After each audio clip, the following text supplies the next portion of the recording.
Governor J.B. Pritzker calls out a judge for allowing the man accused of killing a Chicago police officer to be on electronic monitoring and not in jail. Our Sabrina Franz is here. We finally heard back from the chief judge's office. They run this program, Sabrina. They do. It took about 48 hours to hear back from them, but we do have a response from them today about all of this. And the chief judge would not comment on the specifics of this case at all, saying that he couldn't, out of respect for the integrity of the ongoing criminal proceedings plural, because Alphanso Talley, the suspect in this case, has more than one pending case against him. At the time he was put on electronic monitoring, he was a convicted felon with a violent history.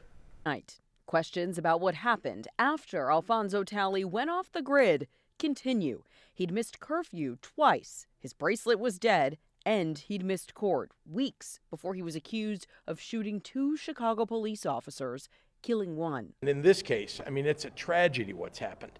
Awful. And as you've seen in most of the cases where Republicans have complained about the safety, it's actually been the bad decision by an elected judge. Governor J.B. Pritzker was asked if the Safety Act was to blame, the reason why Judge John Lyke was considering electronic monitoring at all, when Talley stood before him accused of carjacking a woman and robbing a man in 2025.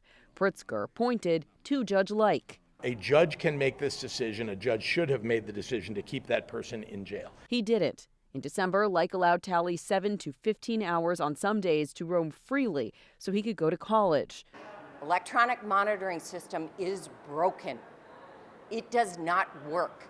It is not keeping people safe. Cook County State's Attorney Eileen O'Neill Burke says her office did everything they could to keep Talley detained. Meantime, in a federal courtroom a state away, Olivia Burgos stands charged with lying to purchase the gun eventually used in Officer Bartholomew's murder.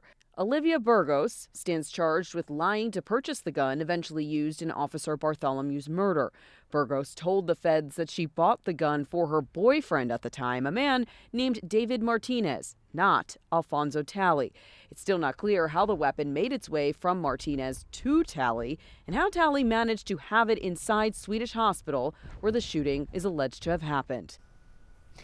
Now, we've been trying to get in touch with Judge Lyke, who's become arguably the center of this debate alongside the electronic monitoring program as a whole.